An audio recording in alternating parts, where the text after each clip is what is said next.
HSSC की तैयारी करता हूं तो मैं क्या करूंगा, मेरी जीएस पूरा दिन जीएस, हरियाणा जीके, कंप्यूटर और हिंदी चलेंगी। मैथ इंग्लिश को मैं बहुत कम टाइम दूंगा। वहीं अगर मैं एसएससी की तैयारी करता हूं तो मैक्सिमम मैं पूरे दिन में आधे से 1 घंटा जीएस पढ़ूंगा, बाकी मैं 8 घंटे 4-5 घंटे मैथ को और 4-5 घंटे इंग्लिश को दूंगा। तो ये आपकी जैसे आपका एग्जाम आएगा, एग्जाम ओरिएंटेड पैटर्न पे तैयारी होती है। ऐसा नहीं कि आप सभी एग्जाम्स को साथ लेके चले। मैं बैंकिंग की तैयारी करूंगा, मैं 2 से 3 घंटे रीजनिंग को भी दूंगा, 2 से 3 घंटे इंग्लिश को दूंगा, 2 से 3 घंटे मैथ को दूंगा, आधा घंटा जनरल अवेयरनेस को दूंगा। तो हेलो एवरीवन, मेंटर 365 चैनल में आपका स्वागत है। मैं सौरभ यादव आज आपके लिए एक बहुत इंटरेस्टिंग, मोटिवेटिंग और आपको एक लाइफ चेंजिंग आपके लिए एक वीडियो साबित हो सकती है। तो प्लीज़ वीडियो को जरूर लास्ट तक देखें। आइए डिस्कस कर लेते हैं कि वीडियो में हम क्या क्या डिस्कस करने वाले हैं, क्या कंटेंट आपको वीडियो में मिलने वाला है at the end of the day.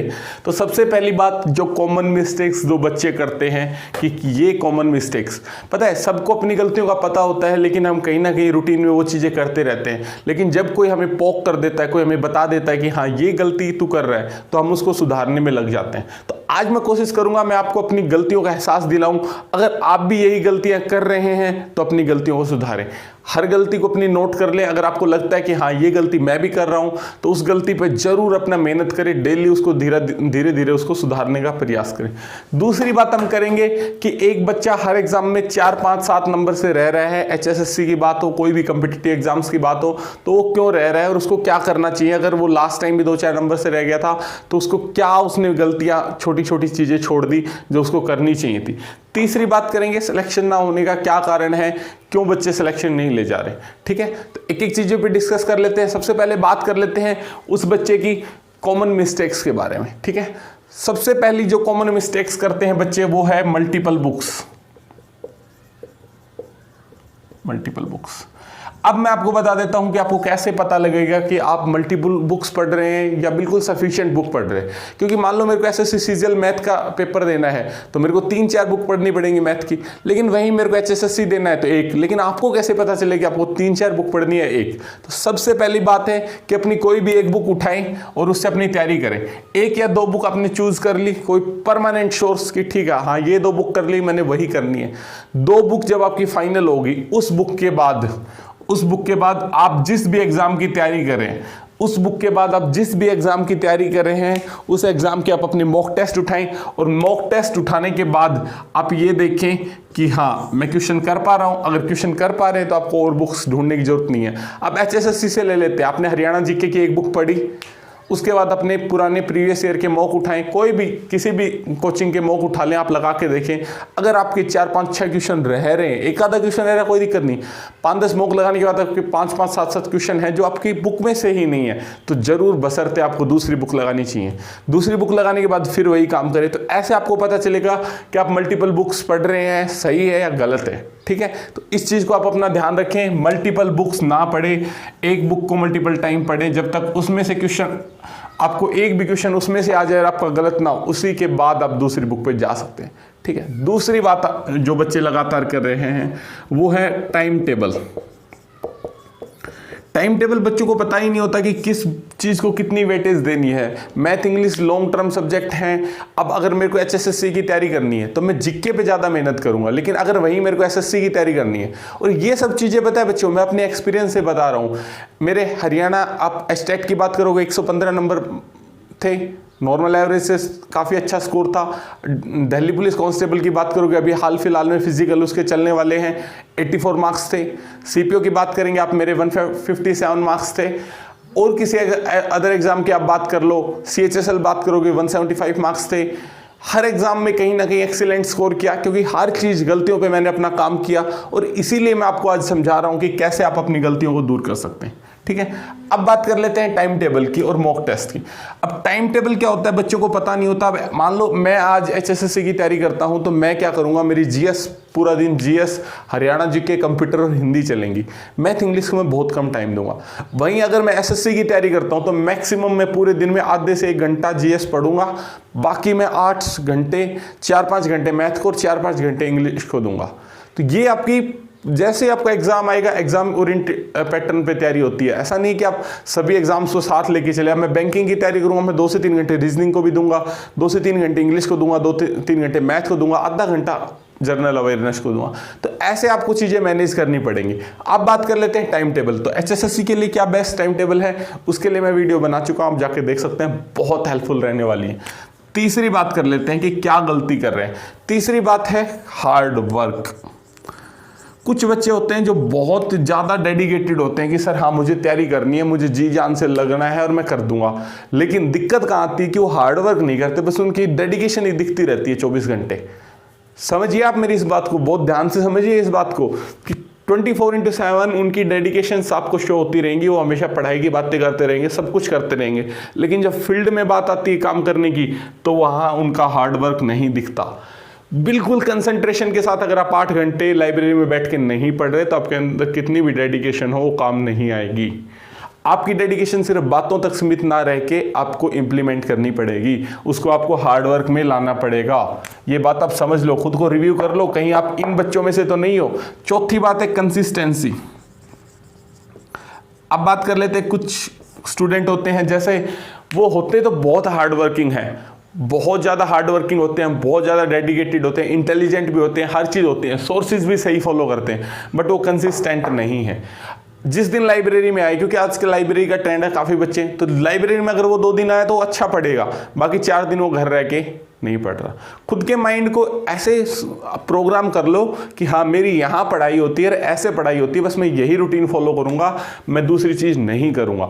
आपकी अगर छत पे बैठ के पढ़ाई होती है शाम को, तो आप छत पे बैठ के पढ़िए, कोई दिक्कत नहीं, लेकिन आप कंसिस्टेंट रहिए कि शाम को अगर आपने 2 घंटे पढ़ने के टाइम टेबल में बना लिए, टाइम टेबल, ठीक है, जो एक बार टाइम टेबल बना लिया ना वो बेस्ट है, एटलीस्ट उसको 10 दिन चलेगी, टाइम टेबल को डेली चेंज नहीं करना है। ये गलती मैं भी काफ़ी करता था और इवन इस गलती पे मैं धीरे धीरे सुधार रहा हूँ कि मैं टाइम टेबल को बहुत जल्दी चेंज कर देता था। लेकिन इस चीज़ पे, क्योंकि अब अगर आपका एक स्लॉट है, इंग्लिश का स्लॉट है 3 घंटे का, अगर उसको आपने 3 घंटे लगातार 4 महीने नहीं दिए तो at the end of the day 4 month के बाद आपको इंग्लिश नहीं आएगी, आपके इंग्लिश में मार्क्स कटेंगे। आपको ये चीज़ समझनी पड़ेगी। तो टाइम टेबल जो भी होता है बेस्ट बनाते हो आप अपने हिसाब से, और बेस्ट ही होता है, उसको 10 दिन 15 दिन एटलीस्ट फॉलो करिए, जो टारगेट्स हैं पूरे करिए। 10 दिन के टारगेट, 10 दिन का टाइम टेबल बनाए, उसको फॉलो करें, उसी के बाद आप आगे बढ़े। ठीक है, कंसिस्टेंसी।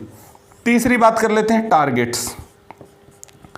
या तो आप क्या करते हैं, बड़े टारगेट्स ले लेते हैं, या फिर नॉर्मल टारगेट भी होते हैं, तो आप ये मान के चलें कि टारगेट कई बार अचीव नहीं होते, और टारगेट अचीव ना होने से आपकी कंसिस्टेंसी पे फर्क नहीं पड़ना चाहिए। आप एक्सटेंड कर लो, 10 दिन और ले लो, 5 दिन और ले लो, लेकिन आपको कंसिस्टेंसी पे फर्क नहीं पड़ना।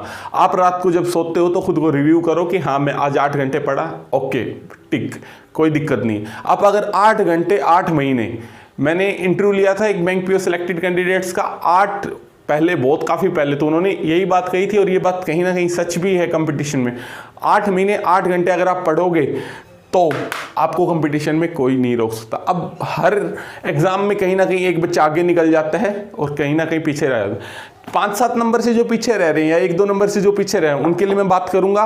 प्लीज़ वीडियो को लास्ट तक देखते रहें, जुड़े रहें, ज़्यादा से ज़्यादा शेयर कर दो। आपके लिए हम इतनी मेहनत से वीडियोस वगैरह लेके आते हैं, और ये कोई जो मैं बातें आपके साथ शेयर कर रहा हूँ कोई रटी रटाई बातें नहीं है, बिल्कुल प्रैक्टिकल बातें हैं जो इम्प्लीमेंट हमने भी करी, अपने सीनियर्स से सीखी, और काफ़ी सारे बच्चों ने जो हमसे सीख के इम्प्लीमेंट करी और आज वो सिलेक्शन लेके अच्छी पोस्टों पर काम कर रहे हैं। ठीक है, अब दूसरी बात, सिलेक्शन ना होने का कारण, कई बार हम पेशेंस नहीं रखते। ये भी मैंने देखा है कि 3 महीने 4 महीने की डेडिकेशन, कंसिस्टेंसी, हार्डवर्क सब कुछ है, लेकिन सिर्फ 4 महीने तक। ऐसा नहीं, हर एग्जाम की डिमांड होती है। सीजीएल की डिमांड है एटलीस्ट 1 ईयर प्रिपरेशन, यूपीएससी की डिमांड है 2 से 3 साल तक भी लग जाते हैं, 5 साल तक भी लग जाते हैं। HSSC की डिमांड है एटलीस्ट 7 to 8 मंथ्स। अब ये बात मानो, 4 मंथ के बाद आपका एग्जाम आ गया, आपका नहीं हुआ, आपको निराश होने की जरूरत नहीं है। दूसरी बात, 8 महीने के बाद आपका एग्जाम नहीं हो रहा, 1.5 साल हो गई, 2 साल, तो आपको अपनी कंसिस्टेंसी मेंटेन रखनी है। ये चीज़ आप अपने माइंड को कैसे ट्रेन करोगे कि एग्जाम नहीं हो रहा फिर भी मेरे को पढ़ना है, वो हेडेक आपकी है, वो हेडेक आपको लेनी है कि कैसे मैं अपने माइंड को ट्रेन रखूँ कि वो इवन चाहे एग्जाम हो ना हो, वो सुबह उठ के 8 घंटे आपको पढ़ना है। ठीक है, अब जो बच्चे 5-7 मार्क्स से रह जाते हैं उनको क्या करना चाहिए, तो अब डिस्कस कर लेते हैं। एक बार मैं रब कर लेता हूं बच्चों, लास्ट तक प्लीज, अब लास्ट तक देखिएगा। ये चीजें आपको कहीं नहीं मिलेगी, क्योंकि एक एक्सपीरियंट ही आपको बता सकता है, एक सिलेक्टेड कैंडिडेट्स ही आपको ये पॉजिटिविटी, ये सारी बातें बता सकता है। तो कोशिश करें आप ज़्यादा से ज़्यादा लोगों से कि हाँ ये चीज़ें शेयर करने की कि कैसे क्या, अगर आपके लिए बेनिफिशियल हो रही है तो प्लीज़ वीडियो को शेयर कर देना भाई। अब बात कर लेते हैं कि मैं 5-7 नंबर से रह जाता हूँ तो क्या करें। पहली बात आती है मॉक टेस्ट। ठीक है, अपने दिमाग में बिठा लो ये मॉक टेस्ट को। मॉक टेस्ट, बिना मॉक टेस्ट कोई एग्ज़ाम नहीं निकल सकता। ये आप यूपीएससी हो, एसएससी हो, रेलवे हो, आईबीपीएस हो, कोई भी एग्जाम आप लगा लो, सबसे आप पूछोगे, सब बहुत मेहनत करते हैं मॉक टेस्ट पे। एसएससी वाला बच्चा एवरेज 100 मॉक टेस्ट तक लगा के जाता है। बैंक पीओ वाला बच्चा भी सेम ऐसे करता है। यूपीएससी वाला बच्चा प्रीलिम से पहले बहुत सारे मॉक लगाता है। लेकिन जब बात आती है एचएसएससी की तो बच्चे मॉक नहीं लगाते। ये बात आपको समझना पड़ेगा। मॉक टेस्ट काम क्या करता है, मैंने 8 महीने मेहनत कर ली, खूब घंटे भी मैंने पढ़ाई करी, सब कुछ करा, लेकिन मेरे को पता ही नहीं है। अब मैं जब 9वें महीने जब मैं पढ़ रहा हूँ तो मैं सेम चीज़ पढ़ रहा हूँ, क्योंकि मेरे को रिपीटेशन में मजे आ रहे हैं। जो चीज़ मेरे को इजी लग रही है मैं फिर पढ़ रहा हूँ। लेकिन जैसे ही मैंने मॉक लगाया मेरे को पता चला कि हाँ भाई, ज्योग्राफी का मेरे को स्टैटिक पोर्शन याद नहीं है। ज्योग्राफी का जब स्टैटिक क्वेश्चन आता है तो वो मेरी याद नहीं है। जब मैंने मॉक लगाया तो मेरे को पता चला कि रीजनिंग की मेरे को ट्राइंगल काउंटिंग नहीं आता, फिगर काउंटिंग नहीं आता, कैलेंडर नहीं आता। जब मैंने मॉक लगाया तो मेरे को पता चला कि हाँ, ज्योमेट्री के जब एंगल्स वाले क्वेश्चन आते हैं तो कहीं ना कहीं आपको दिक्कत आती है। जब आप मॉक लगाओगे तो आपको पता चलेगा कि हाँ, जब ट्रिग्नोमेट्री का कोई सॉल्यूशन वाला क्वेश्चन आता है जो वैल्यू पुट से नहीं होता तो वहाँ दिक्कत आती है। तो फिर वहाँ से रिवर्स लर्निंग होगी। फिर आपको पूरा मैथ पढ़ने की जरूरत नहीं है। फिर उस जो वीक पोर्शन है उस पर काम करिए। फिर आप 200 क्वेश्चन लगाइए कैलेंडर पे, फिर आप 200 क्वेश्चन लगाइए फिगर काउंटिंग पे। तो ये चीज़ें आपको करनी पड़ेंगी। रिवर्स लर्निंग इसको बोलते हैं, mock test then reverse learning. Mock test लगाया, उसको रिव्यू करा, फिर उससे रिवर्स लर्निंग करा कि हाँ अब मेरे को क्या पढ़ना है। अब हरियाणा जीके के आप क्वेश्चन लगा रहे हैं बार बार, हो सकता है आपने पढ़ते वक्त थोड़ा मिस कर दिया हो, पढ़ते वक्त आपने फरीदाबाद ज़्यादा अच्छे से नहीं पढ़ा हो, फरीदाबाद डिस्ट्रिक्ट को, तो फरीदाबाद डिस्ट्रिक्ट के आपके जब क्वेश्चन आते हैं तो आप बार बार गलत करें। तो फिर उस चीज़ को बारीकी से एनालिसिस करना सीखिए। मॉक टेस्ट का एनालिसिस करना भी सीखिए कि हाँ भाई, मेरा ये सब्जेक्ट में ये टॉपिक वीक हो रहा है। ठीक है, पहले तो आपको सब्जेक्ट निकालना है वीक कौन से, पहले सब्जेक्ट में से भी टॉपिक निकालना है। तो अपना पेज लेके बैठो, जैसे मॉक टेस्ट दो उसके बाद लिखो कि सब्जेक्ट वाइज कि मेरे इसमें इतने इतने नंबर आए, फिर आपको टॉपिक वाइज भी जाना है। तो ये चीज़ अगर आप करोगे तभी आपको फाइनली कहीं ना कहीं सिलेक्शन के पास जा रहे होगे, तभी आपके जो ये 5-7 नंबर से जो आपका सिलेक्शन रह रहा है ये चीज़ आपको दूर करेंगे। ठीक है बच्चे, तो जुड़े रहे मेंटर 365 के साथ। काफ़ी सारी चीज़ें जो हमने डिस्कस करी आपके साथ, काफ़ी अच्छी अच्छी चीज़ें मैंने आपके साथ मेरा एक्सपीरियंस शेयर करने की कोशिश करी। अगर और भी कोई आपको डाउट्स है तो आप प्लीज़ हम चैनल को सब्सक्राइब करें, और आप मुझे टेलीग्राम, इंस्टा मैसेज कर सकते हैं। हमारा टेलीग्राम ग्रुप भी आप ज्वाइन कर सकते हैं। प्लस आप हमारा प्लेलिस्ट और वीडियो सेक्शन जरूर देखें, काफ़ी अच्छी अच्छी वीडियोस मैंने बना रखी है प्रिपरेशन रिगार्डिंग। अब मैंने एक वीडियो बनाई थी हरियाणा पुलिस तैयारी कैसे करें। हरियाणा पुलिस तैयारी, ये वीडियो में Delhi police preparation, Delhi police constable का पेपर था, मैंने प्रिपरेशन की वीडियो बनाई थी आज से काफ़ी टाइम पहले, 7-8 महीने पहले जब पेपर था उससे पहले। तो मेरे को याद है कि काफ़ी बच्चों ने कहा था सर कि आपके सोर्सेज अच्छे नहीं हैं। उन्हीं सोर्सेज से जो मैंने सोर्सेज बनाए थे उन्हीं से मैं पढ़ा हुआ हूँ, उन्हीं सोर्सेज से पढ़ के मैं पेपर दे के आया था। मेरे 84 मार्क्स है। ना मैंने कोई एक्स्ट्रा बुक पढ़ी, ना मैंने कुछ और, बस बशर्ते आपको ये पता होना चाहिए कि हाँ मैंने ये बुक उठा ली तो मैंने ये ख़त्म कर दी। नथिंग एल्स, नथिंग मोर, कुछ नहीं। अगर आपने सेम सोर्सेज को फॉलो किया होता तो आप 84 नहीं छोड़ो 75 तो ला रहे होते, 75 में भी सिलेक्शन हो जाता बच्चे। आपको अपना विश्वास बनाए रखना होगा आपकी बुक्स के ऊपर, आपकी खुद के ऊपर, आपके टाइम टेबल के ऊपर।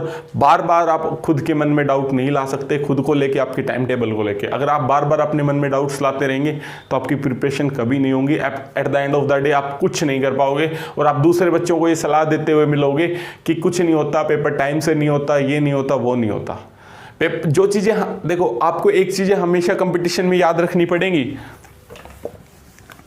एक चीज गांठ बांध लो कंपटीशन में अगर आपको फेस करना है तो, कि जो चीजें हमारे हाथ में नहीं है, जैसे एग्जाम का टाइम, कोरोना वायरस, हम बीमार हो गए, घर में कोई मिस हैपनिंग होगी और कुछ हो गया, जो चीजें हमारे हाथ में नहीं है कभी भी उन पे रिएक्शन देना छोड़ दो, और उनको एनालिसिस करके ये भी छोड़ दो कि यार मेरी तैयारी नहीं हो रही।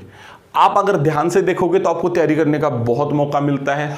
हर बच्चे को तैयारी करने का मौका मिलता है और बहुत बढ़िया फेज मिलता है। लेकिन जो बढ़िया फेज मिलता है, जैसे कॉलेज टाइम लगा लो, तैयारी करने का कितना अच्छा फेज होता है। ना कोई टेंशन, ना कोई बर्डन, ना कोई एक्स्ट्रा प्रेशर, कुछ नहीं, ना कमाने की कोई टेंशन। उस टाइम को हम इंजॉय करते हुए निकाल देते हैं। तो आपको ये समझना पड़ेगा कि जो टाइम आपको मिल रहा है एक्स्ट्रा टाइम, उसको आपको बहुत अच्छे से यूटिलाइज करना पड़ेगा। उस टाइम को अगर आप अच्छे से यूटिलाइज करके तो आप बहुत आगे निकल जाओगे। इन थॉट प्रोसेस को अपने मन से निकाल दो कि एग्जाम टाइम पे नहीं हो रहा, ये नहीं हो रहा, वो नहीं, नेगेटिव थॉट्स को निकालो और पॉजिटिव चीज़ों पे काम करो, मेहनत करते रहो, at the end of the day आपको मिलेगी। मैं खुद की मेरी बताता हूँ, मेरे आज तक 7 से 8 रूममेट रह चुके हैं, ऑलमोस्ट सभी ज्वाइंट हैं, ऑलमोस्ट नहीं एवरी सिंगल पर्सन ज्वाइन है, क्योंकि सबने मेहनत करी। कोई हरियाणा पुलिस एसआई में है, कोई कांस्टेबल में है, कोई किसी में। मैंने इंटरव्यू किया था कांस्टेबल अनुराग, वो भी मेरा रूममेट था, फर्स्ट रूममेट था। तो काफ़ी सारी चीज़ें हैं, एक्साइज में कोई इंस्पेक्टर लगे हुए हैं। तो आपको ये चीज़ें समझनी पड़ेगी, जो कंसिस्टेंट रहा टाइम टेबल के साथ, जिसने फॉलो किया वो जॉब ले गया। ठीक है, तो जुड़े रहे मेंटर 365 के साथ। अगर आपको और कोई डाउट है तो आप कमेंट्स कर सकते हैं। थैंक यू बच्चों।